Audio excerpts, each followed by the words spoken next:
By late 2023, the border between Israel and Lebanon had become one of the most intensely monitored airspaces on Earth. Drones, cell tower intercepts, and software tracked nearly every electronic signal moving through the region. Hezbollah's leadership realized that every smartphone in their pocket functioned as a tracking beacon for Israeli intelligence. Secretary General Hassan Nasrallah saw his organization being mapped in real time through these devices. His solution was to mandate a technological regression. He ordered his members to abandon their phones and switch to 1990s-era offline pagers. The logic was solid. Pagers operate on simple radio frequencies. They only receive data, which prevents them from broadcasting a constant GPS location or offering a gateway for standard cyber warfare tools. Every operator, from foot soldiers to top commanders, suddenly needed the exact same piece of retro hardware. To hide from digital surveillance, the group centralized its entire communications network onto a single physical supply chain. On September 17th and 18th, 2024, thousands of those handheld pagers and walkie-talkies started ringing. Seconds later, they exploded. This map displays the locations of the detonations. The blasts occurred almost simultaneously across multiple regions in Lebanon and Syria, striking people in supermarkets, on busy streets, and inside their homes.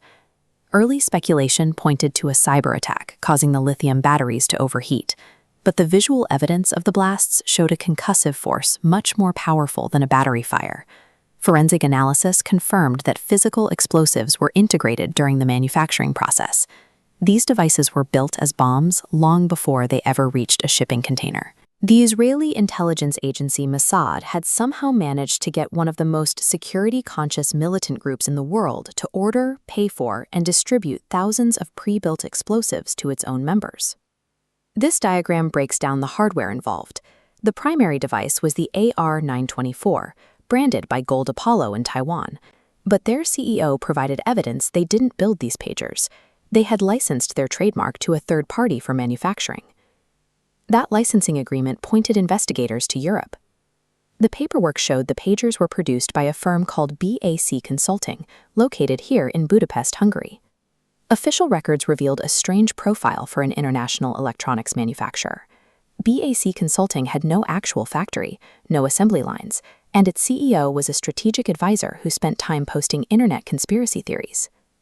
The financial transactions were equally unusual. When BAC Consulting paid Gold Apollo for the licensing rights, the wire transfers came from a Middle Eastern bank account that triggered international banking alerts in Taiwan.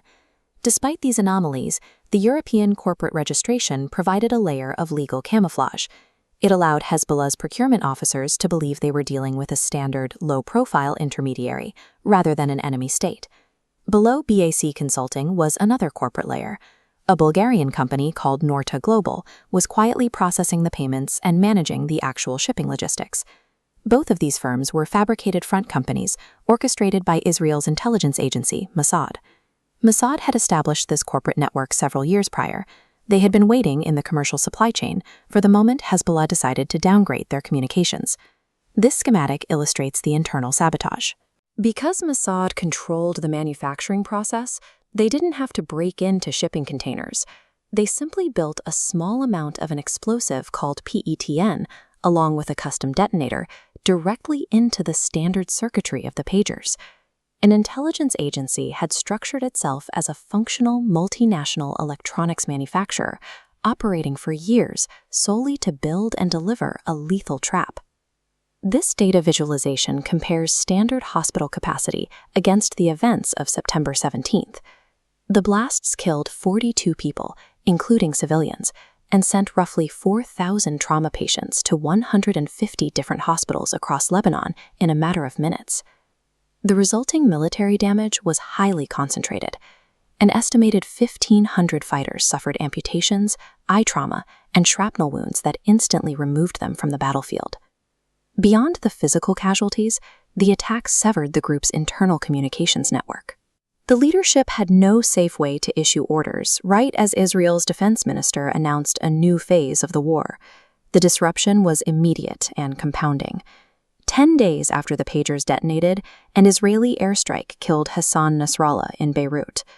Shortly after, Israeli forces launched a massive ground invasion into southern Lebanon.